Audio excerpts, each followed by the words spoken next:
Muito bem, meus irmãos, dito isto, vamos para o texto de Hebreus, capítulo 11, versículo 8. Hebreus 11, 8. Hoje nós tivemos várias coisas acontecendo.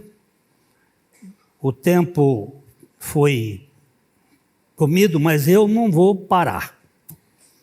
Nós vamos até chegar. Eu tenho muita coisa aqui que Deus me deu. E eu quero compartilhar com vocês. Hebreus capítulo 11, versículo 8. Pela fé, Abraão, quando chamado, obedeceu, a fim de ir para um lugar que deveria receber por herança, e partiu sem saber aonde ia. Pela fé peregrinou na terra da promessa como em terra alheia, habitando em tendas com Isaque e Jacó, herdeiros com ele da mesma promessa, porque aguardava a cidade que tem fundamentos, da qual Deus é o arquiteto e edificador.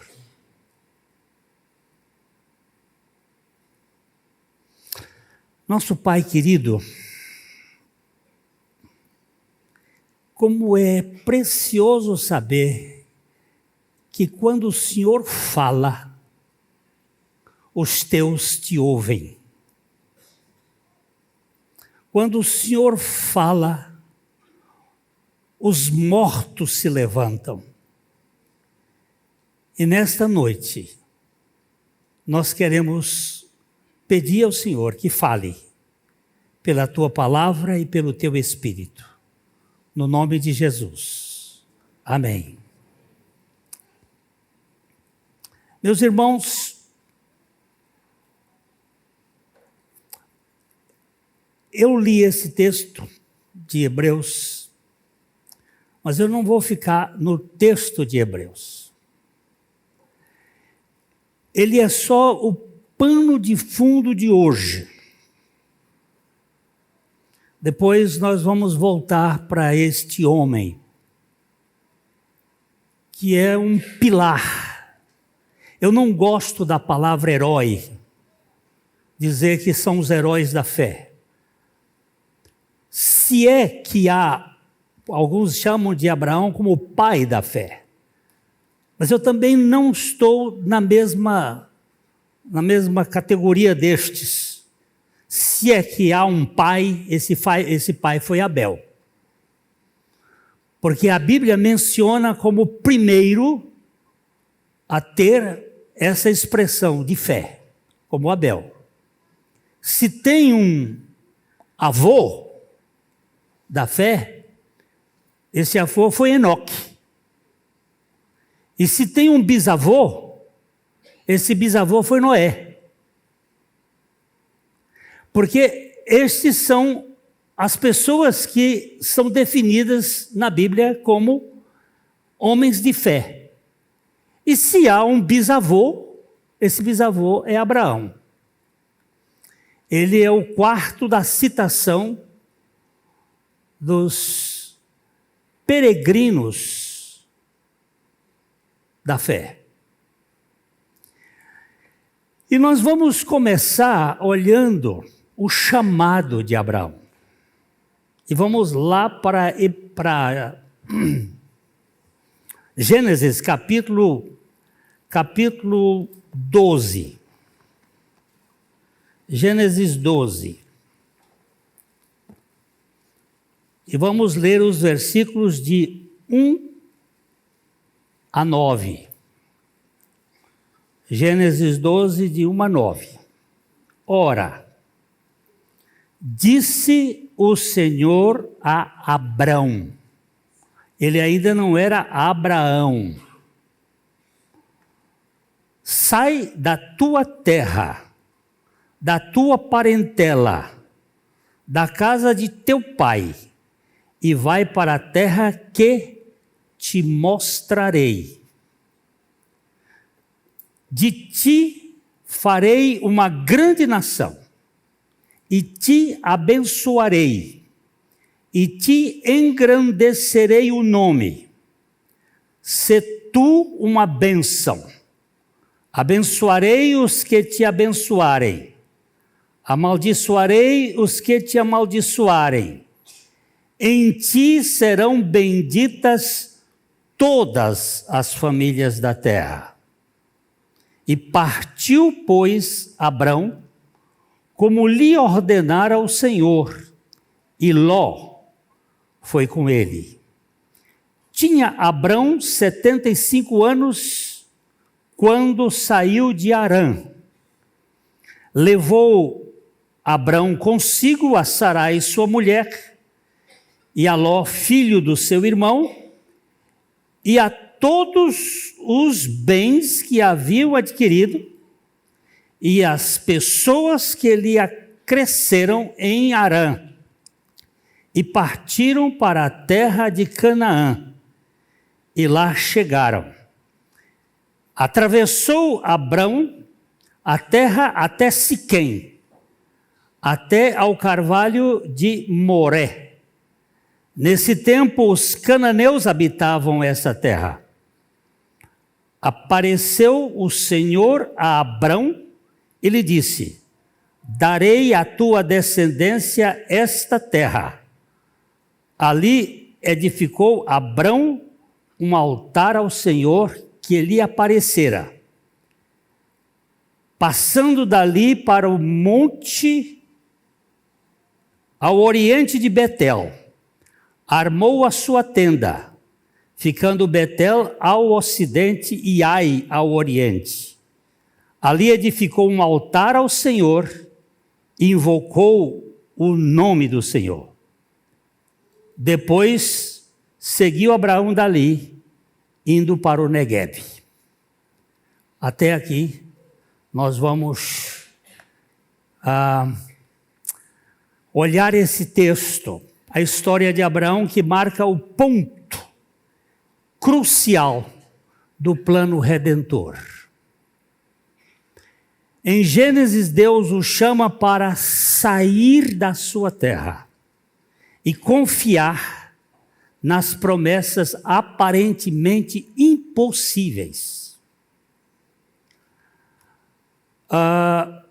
O teólogo francês que morou na Suíça e foi um ícone da reforma protestante, João Calvino, ele comenta que o chamado de Abraão foi um ato da graça soberana de Deus, sem qualquer mérito humano, e que a sua resposta demonstra a essência do dom da fé para obedecer sem ver.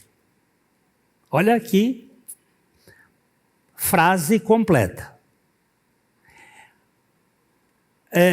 Foi um ato soberano da graça, que dá a um homem morto espiritualmente o dom da fé, sem mérito, para obedecer, crer e obedecer sem ver. Essa mensagem nós vamos dividi-la em 4 partes. A primeira é a instrução de Deus. A segunda são as promessas de Deus. A terceira, a resposta de Abraão. E a quarta, a confirmação da obediência. Então, vamos ler de novo aqui o versículo 1 de Gênesis 12, que diz: ora, disse o Senhor a Abrão: sai da tua terra, sai da tua parentela, sai da casa de teu pai e vai para a terra que eu te mostrarei. Aqui nós temos 3 vezes Deus mandando ele sair. Sair da terra. Onde morava Abraão? Em Ur, que era a cidade cultural e religiosa mais avançada da época, mas profundamente idólatra. Alguma coisa assim indescritível. Eu anotei aqui, vou ser rápido para não tomar muito tempo, porque essa cultura você pode encontrar hoje nas redes sociais, em qualquer chat por aí. Mas Ur da Caldeia está localizada onde hoje é o Iraque. Era uma cidade mais desenvolvida do mundo antigo. Durante o período de Abraão, que é cerca de 2000 anos antes de Cristo, Ur estava sob o domínio dos sumérios, os primeiros reis da Babilônia. Era uma cidade muito religiosa. Era uma sociedade profundamente idólatra, com destaque para o culto do deus Nanã, ou Sim. Alguns até acham que este é um nome que veio dar origem à China, que esse Deus também foi adorado lá, é o Deus da lua. Era um centro religioso tremendo, onde havia muitos zigorates. O famoso zigorate de Ur foi um dos mais famosos, talvez muito menos do que a Torre de Babel, ou o zigorate de Babel, mas muito reconhecido. Era um forno de idolatria. Era uma cidade que tinha uma arquitetura muito avançada, com escolas, com canais de irrigação, com bairros organizados. As casas típicas das famílias ricas era feita de tijolos cozidos e tinha muito equilíbrio arquitetônico. A economia da cidade era muito grande. Essa cidade estava ligada ali com o Golfo Pérsico e o interior da Mesopotâmia e tinha muito progresso. Mas a idolatria tomava conta daquela cidade.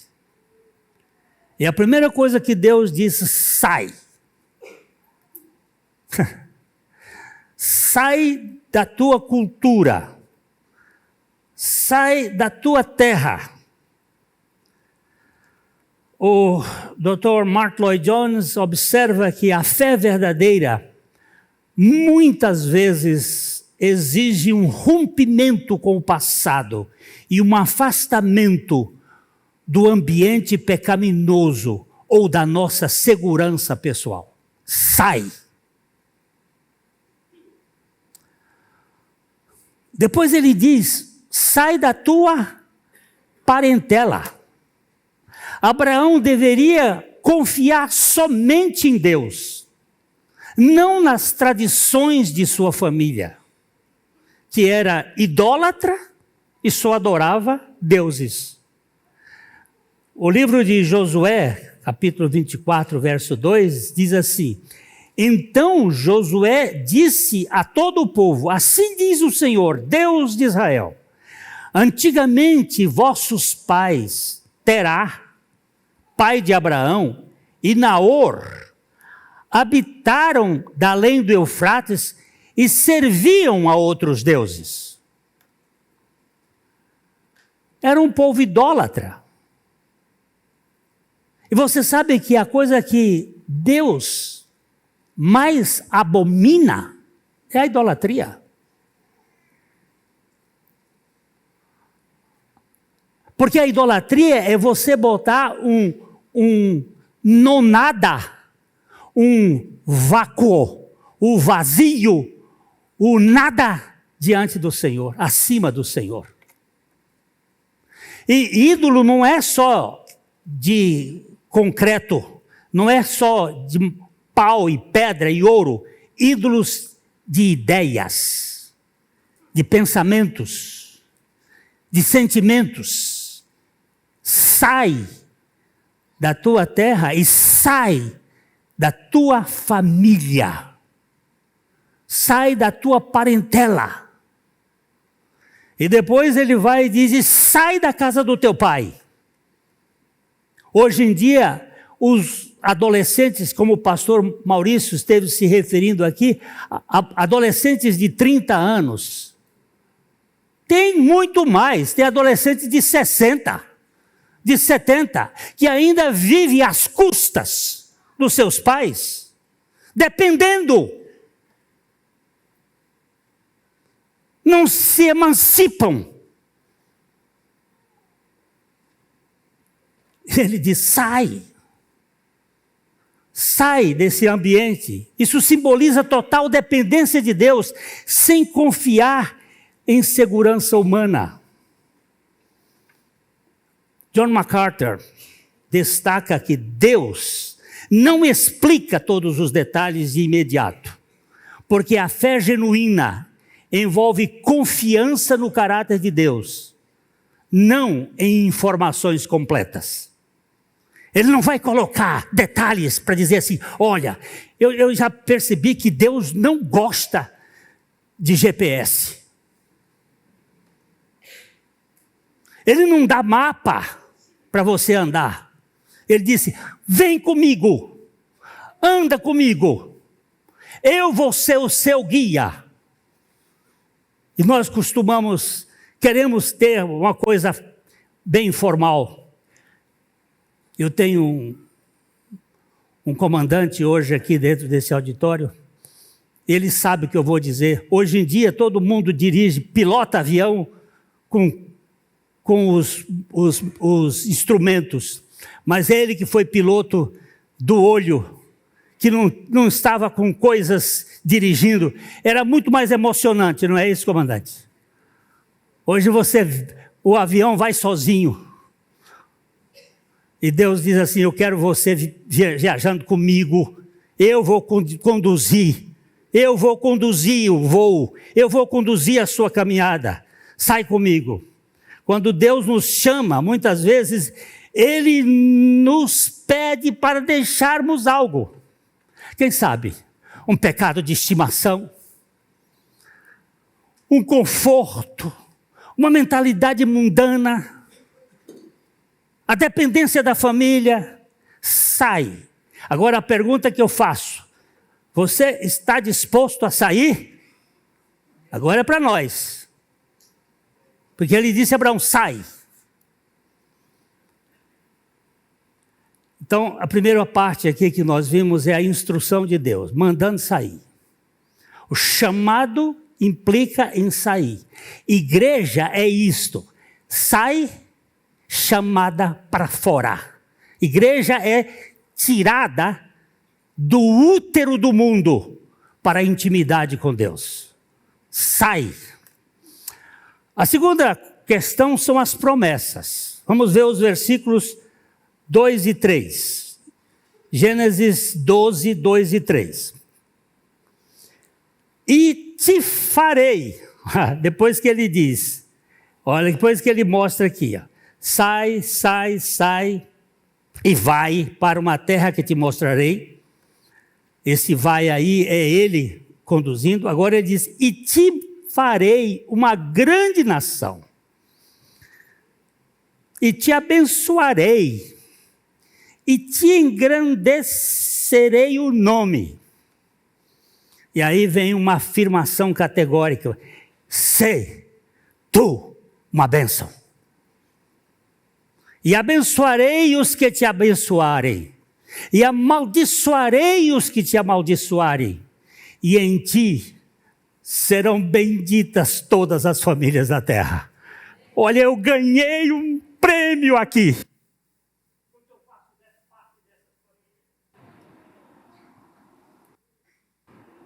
Faço parte dessas famílias da terra. Quais eram as famílias da terra? Cão, sem Jafé. Todos nós fazemos parte de uma desses cruzamentos.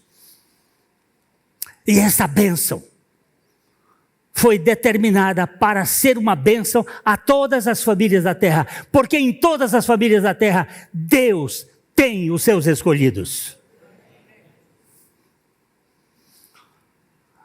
Ele diz aqui, após a ordem de sair, ele dá 4 grandes promessas. A primeira grande promessa: mesmo sem filhos e com 75 anos, Abraão deveria confiar no poder de Deus. Nós não vamos entrar, eu só estou hoje nos detalhes. Não vamos entrar nos meandros da caminhada. Mas Charles Spurgeon, ele destaca que a fé não exige evidências visíveis, mas se apega firmemente à palavra de Deus. Deus disse, e quando Deus diz, nós temos que nos firmar ali. Mesmo sem filhos, 75 anos, você vai ser parte de uma grande nação. E eu quero dizer para vocês que eu faço parte dessa grande nação. Porque quando ele vai ter a visão, lá no capítulo 15, dessa grande nação, ele diz que ela é como as estrelas dos céus e como a areia do mar. E são 2 origens aqui. As areias do mar é o povo físico, nascido da terra, nascido deste mundo. É o judeu. E os vários filhos de Abraão, através de árabes e outros, esses são as nações da terra. Mas os nascidos das estrelas dos céus são descendentes de Jesus Cristo, o único herdeiro verdadeiro de Abraão. Porque não foi a Isaac que Deus deu a promessa, foi a Jesus Cristo. Aí Paulo interpreta isso muito bem, lá em Gálatas. Meus irmãos, é empolgante isto. Vocês serão parte de uma grande nação. Mas a segunda bênção que Deus diz aqui, prometeu cuidar de Abraão. Ele diz assim, abençoarei os que te abençoarem. Eu te abençoarei. Uma grande bênção. De quem é a bênção? Às vezes um irmão nos abençoa com uma coisa. É tão bom. Mas a bênção desse irmão é finita.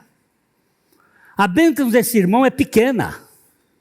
Mas o Deus está dizendo, eu te abençoarei. Eu tenho uma bênção que é eterna. Eu tenho uma bênção que não acaba. Eu te abençoarei, eu te guiarei, eu te conduzirei. J.E. Parker, um homem de Deus que foi levado lá para a casa de Abraão há poucos anos atrás, ele ressalta que a bênção de Deus não é apenas as coisas materiais, mas especialmente a espiritual, incluindo a comunhão e a intimidade do próprio pai com o filho. Gente, eu sou filho do rei do universo. Eu faço parte da família real. Eu tenho intimidade para entrar dentro do ambiente mais privado da sua intimidade, o seu trono. Isto é grande demais para mim. A terceira coisa, primeiro foi uma grande nação, segundo uma grande bênção, depois ele dá um grande nome. E engrandecerei o teu nome. Diferente dos construtores de Babel. Você vê aqui agora uma tarja importante. Os construtores de Babel, eles disseram assim, vinde, edifiquemos para nós Uma cidade a cidade e uma torre cujo tope chegue até os céus, e tornemos célebres o nosso nome, para que não sejamos espalhados por toda a terra. Quando você e eu investimos tanto tempo com tantas coisas para engrandecer o nosso nome, nós somos babelianos. Mas quando nós nos entregamos ao Senhor e Ele engrandece o nosso nome, isto é divino, é dele. Faz de nós pessoas arrogantes. Quem é você? Aí você se diz, eu sou. Aí titula, coloca qualificativos, coloca coisas que lhe dão reconhecimento. Mas quando Deus lhe dá um nome, ele pergunta quem você é, você diz, sou filho do Deus eterno. Faz toda a diferença. Isso é sublime. E ele diz, eu engrandecerei o teu nome. E a quarta coisa que ele diz, a quarta grande é uma missão. Sê tu uma bênção. A promessa de que todas as nações da terra seriam abençoadas apontam para Cristo. Em Gálatas capítulo 3, verso 8 e 9. Eu estou correndo, irmãos, porque eu quero ver se eu acabo hoje.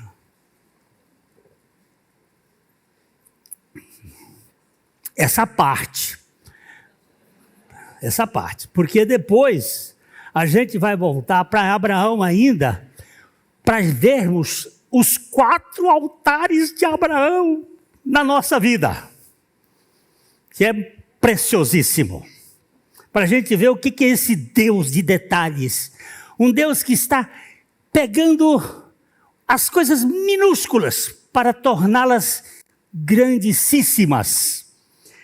Ora, tendo a Escritura previsto que Deus justificaria pela fé o glênio, os gentios. Quem é o povo dizendo assim? E eu também. Pré-anunciou o evangelho a Abraão, dizendo, em ti serão abençoados todos os povos da terra. De modo que os da fé são abençoados com o crente Abraão. Que coisa mais rica, gente. Eu estou falando do homem que é o jogador na história do qual todos nós aqui somos herdeiros. Abraão, ele tem uma grande missão, ser tu uma bênção.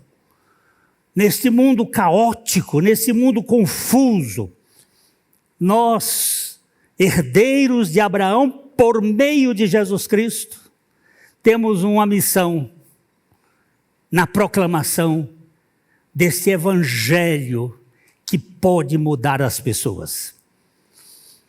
Dr. Sproul, que também eu tenho só procurado gente que me ajuda a pensar. Ele enfatiza que esta é a primeira grande revelação da aliança plena da graça e que culminou na redenção de Jesus Cristo na cruz. É a primeira. Olha, em ti serão benditas todas as famílias da terra e sê tu uma bênção. Agora, presta atenção, Deus falando com você. Porque Deus não apareceu a Abraão antes de Siquém. Ele falou com Abraão, primeiro em Ur, depois em Harã. E vocês não pensem que Abraão saiu com muita rapidez. Ele teve as dificuldades para sair. Quando ele saiu de Harã, ele tinha 75 anos. Mas possivelmente, segundo alguns estudiosos, ele saiu de Ur aos 50 anos. Ele ficou uns 25 anos em Harã. Ele, como eu, titubeou. Ele teve o seu luta. Deus sempre liga seu chamado às suas promessas. Você vê que ele manda 3 chamados. E depois ele dá 4 bênçãos. E ele se torna fiador daquilo que ele chamou. Ele nos chama sem nos dar Ele não nos chama sem nos dar um propósito maior.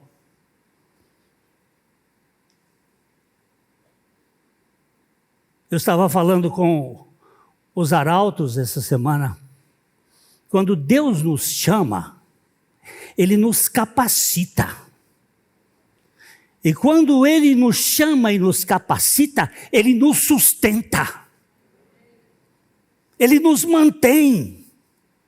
Ele nos segura. Nós não precisamos viver de chapéu na mão, implorando as pessoas. Nós precisamos proclamar o que Deus diz, que Ele cuida de todos os detalhes. Esse é um Deus de palavra. E Ele primeiro falou com Abraão. E Deus só apareceu uma vez a Abraão. Mas Ele é um Deus que segura o que diz. Agora, eu posso fazer uma pergunta. Nós estamos confiando nas promessas de Deus ou estamos duvidando?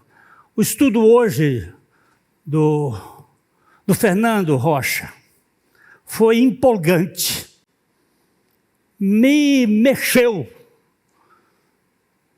E eu disse, meu filho, eu precisava estar aqui hoje para ser tratado. Eu às vezes acho que a gente, não, é um pirralho que vai falar. Eu ouvi outro dia alguém dizer isso. E eu quase que disse, o pirralho é o filho da sua mãe.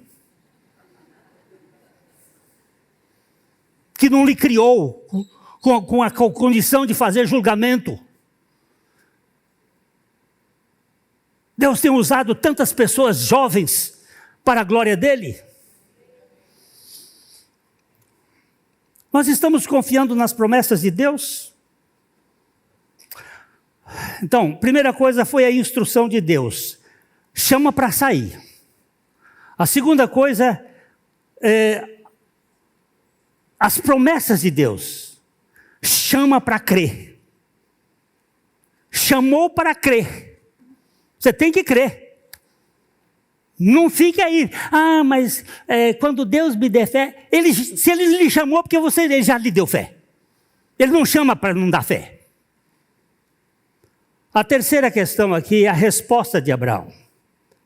O chamado para obedecer. Preste atenção. Chamado para sair, chamado para crer, chamado para obedecer. Crer que não tem obediência? Fé sem obras?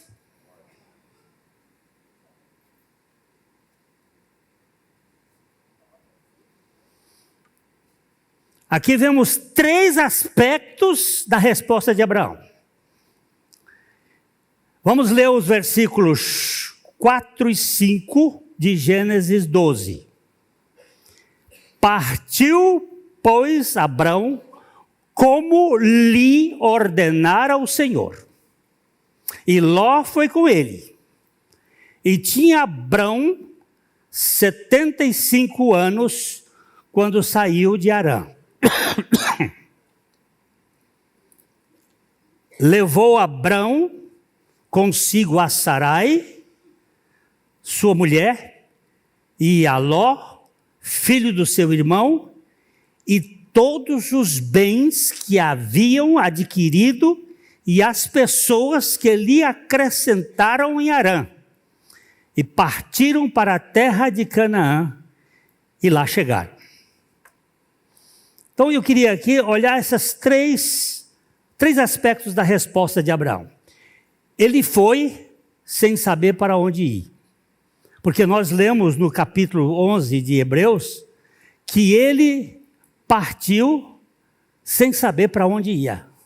Versículo 8 de Hebreus 11 diz assim: pela fé, Abraão, quando chamado, obedeceu. Pela fé, Abraão, quando chamado, obedeceu, a fim de ir para um lugar que deveria receber por herança, e partiu sem saber para onde ia. Ah, mas eu só vou se eu souber o que vai acontecer lá. Vai embora para outro lugar. Isso não é fé. Ah, se me derem segurança. Que conversa de segurança, se sua segurança é Deus?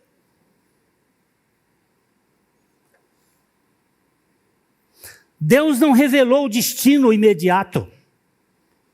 John Piper, ele diz assim, ele destaca que a obediência precede a compreensão completa do plano de Deus.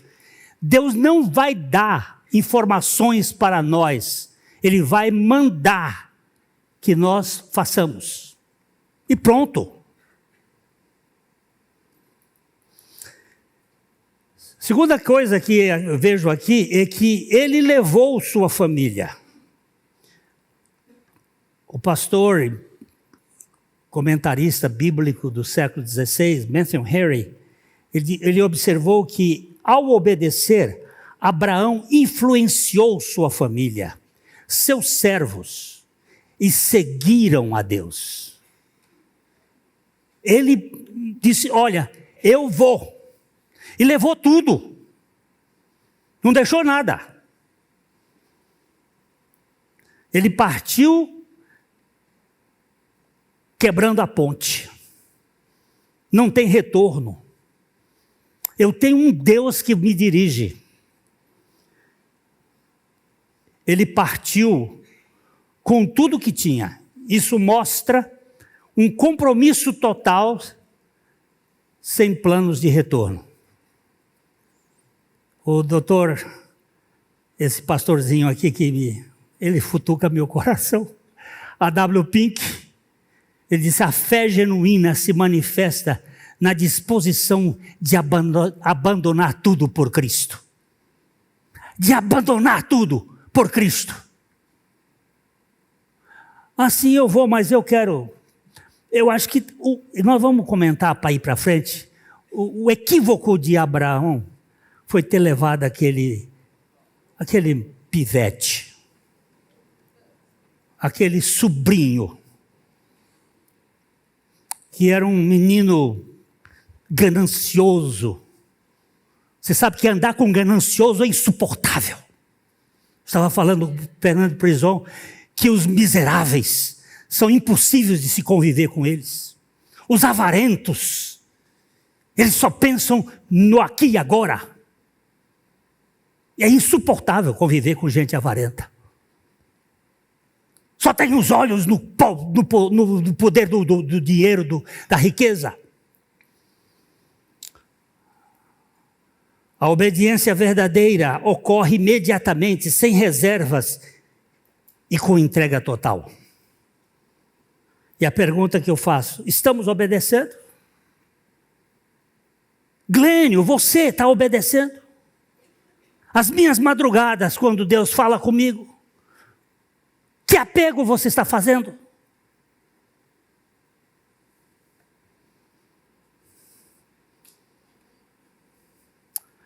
Então a primeira coisa, qual foi? Deixa eu ver se vocês se lembram. Qual foi a primeira coisa?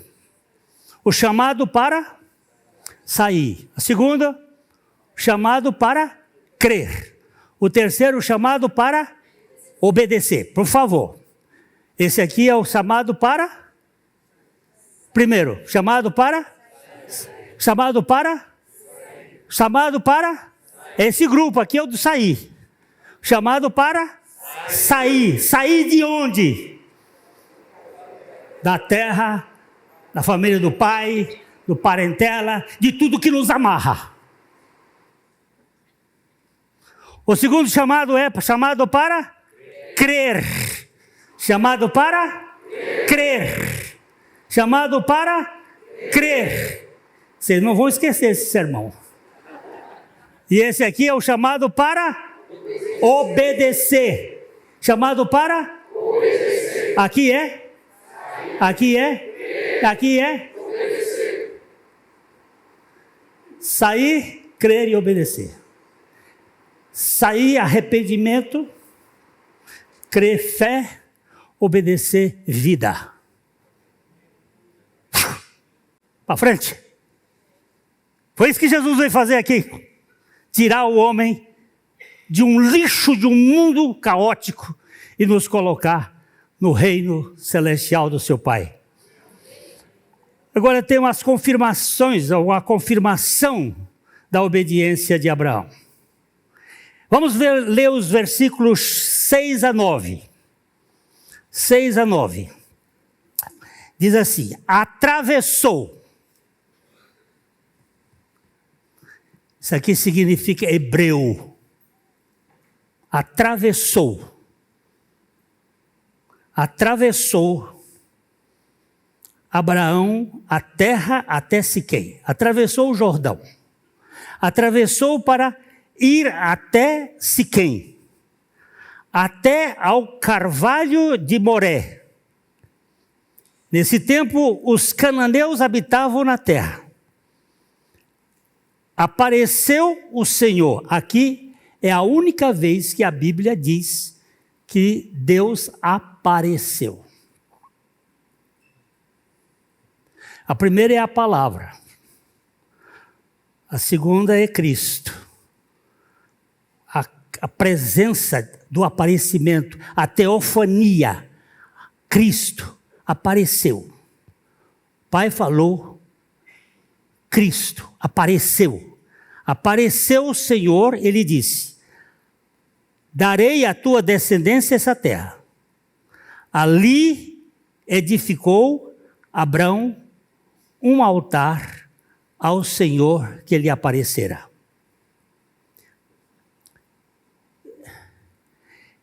Passando dali para o monte ao oriente de Betel, armou a sua tenda, ficando Betel ao ocidente e Ai ao oriente. Ali edificou um altar ao Senhor e invocou o nome do Senhor.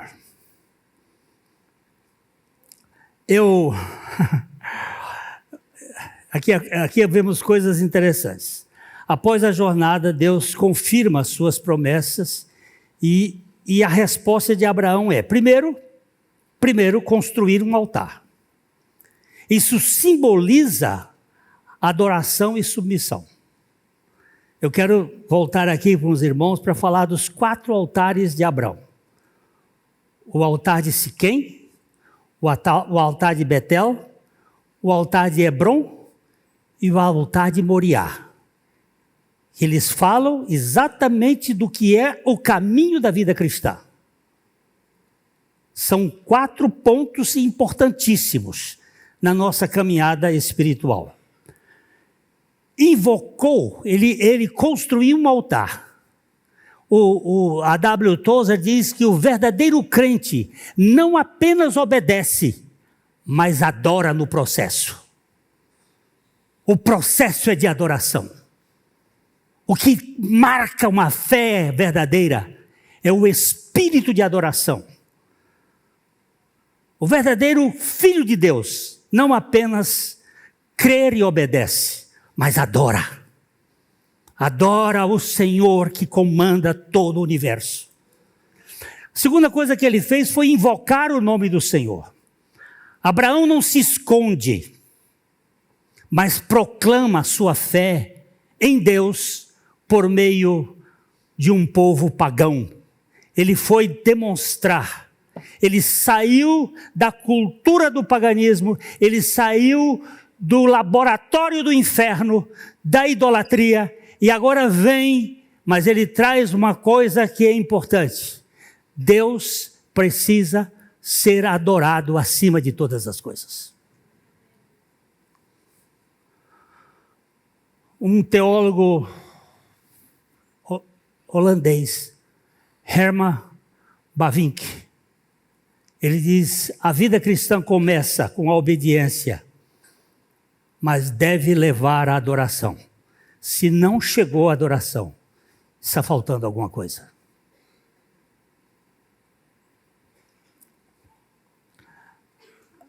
Nossa obediência deve resultar em adoração e testemunho. Quando Deus confirma a sua presença em nossas vidas, devemos glorificá-lo publicamente. Eu sou o embaixador de Deus aqui na terra. Eu tenho que proclamar esse Deus Todo-Poderoso.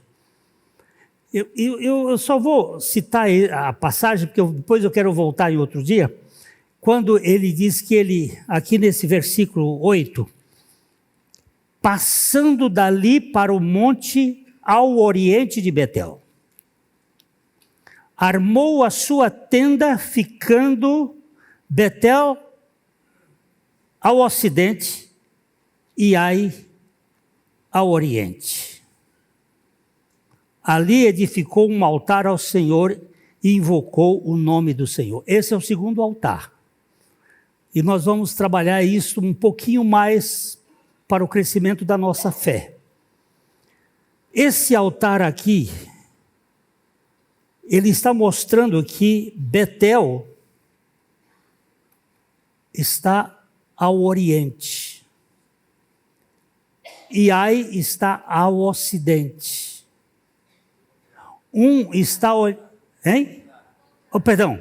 Betel está ao ocidente e Ai está ao oriente. Aqui está falando de uma coisa interessante.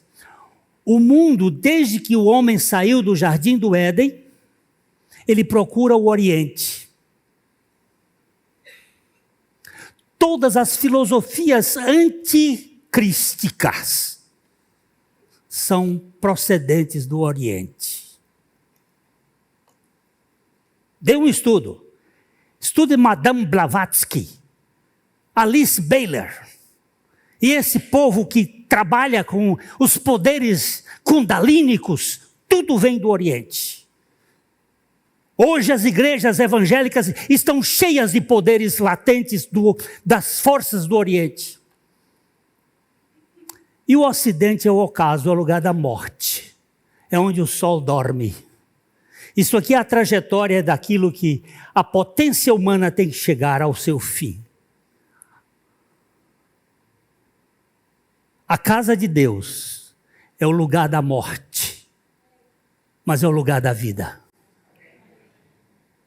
Mas não é a vida que termina na lápide, é a vida que sai da tumba, é a vida de Jesus Cristo. Para não puxar muito tempo, o chamado de Abraão foi um chamado para sair, crer, obedecer e adorar. E adorar.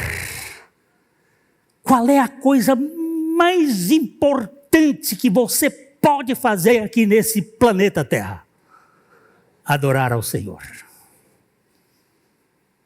Por isso eu vou bater no peito com força, quando eu vejo um filho de Adão que diz que vai para um jogo de futebol em vez de vir para um culto de oração,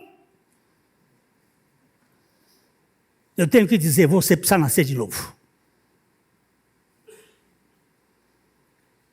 Você é amante do mundo. Quando você vai para um teatro e não vem para a igreja, isso não é comportamento de filho de Deus. Isso é carnalidade. Isso aqui é uma esquizofrenia. Isso é uma mente partida.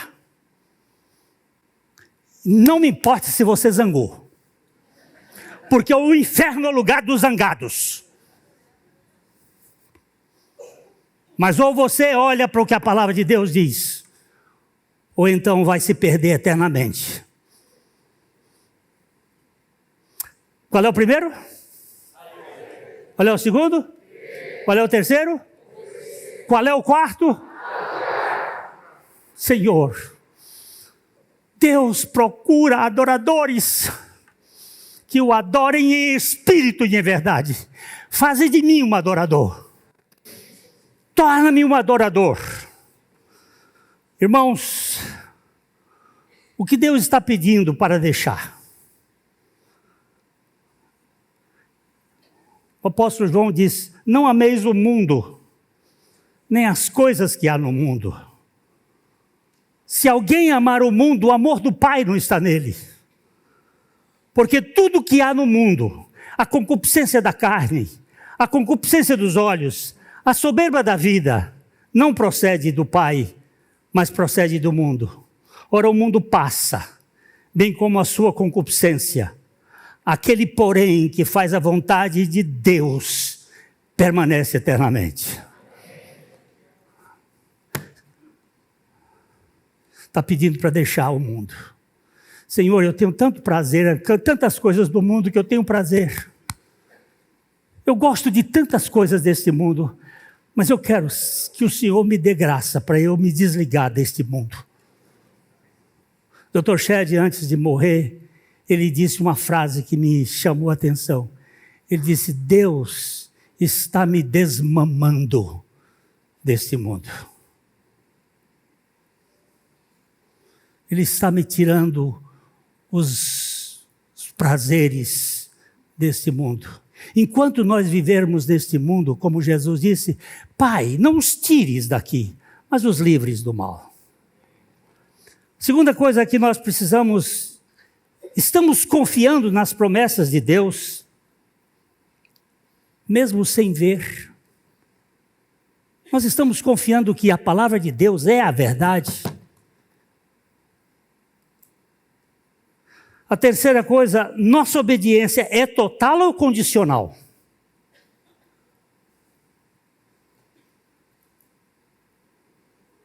Às vezes eu fico pensando, Deus, não faz uns pedidos pesados não, porque eu ainda estou muito agarrado. Mas se o Senhor quiser, me dá forças para eu obedecer. É condicional ou é de fato? Porque Jesus disse assim, dizia a todos, se alguém quer vir após mim, a si mesmo se negue, dia a dia, tome a sua cruz e siga-me. Então, a primeira coisa que eu devo deixar é o mundo, ou o que eu devo deixar é o mundo. O que eu devo confiar é confiar pela fé, porque a Bíblia diz, visto que andamos por fé e não pelo que vemos. A terceira coisa é a obediência sem total condição, obediência total. E a nossa vida reflete a adoração a Deus. Rogo-vos, pois, irmãos, pelas misericórdias de Deus, que apresenteis o vosso corpo por sacrifício vivo, santo e agradável a Deus, que é o vosso culto racional. Irmãos, deixa eu mexer só um pouquinho nesse texto. Só um pouquinho. Rogo-vos, pois, irmãos, pelas misericórdias de Deus, que apresenteis o vosso corpo. Por favor, não há concordância com irmãos. Aqui ele não está fazendo concordância com nossos corpos, mas nosso corpo. Irmãos, nós fazemos parte de um corpo. Esse corpo é o corpo do Senhor Jesus Cristo. Ele é a cabeça e nós somos o corpo. Rogo-vos, pois, irmãos, que apresenteis o vosso corpo por sacrifício vivo, santo e agradável ao Deus. Por quê? Por quê? Este é o culto inteligente, o culto racional E não vos conformeis com este aion, com essa cultura, com esse sistema. Mas, aí eu também tenho que mexer nesse texto. Porque aqui é um passivo, não é médio, não é um reflexivo. E sede transformados pela renovação da vossa mente, para que experimenteis qual seja a boa, agradável e perfeita vontade de Deus. Irmãos queridos, meu velho cardiologista do coração do rei da Inglaterra e do meu coração, Dr. Mark Lloyd Jones, ele disse: a fé não é saber o que Deus fará, é saber que Ele fará o melhor pelo seu poder. Ele fará, mas Ele fará o melhor. E às vezes nós passamos por algumas dificuldades, mas essas coisas são o melhor para a glória dEle. Que a gente possa responder ao chamado de Deus com fé, obediência e adoração ao nosso Deus.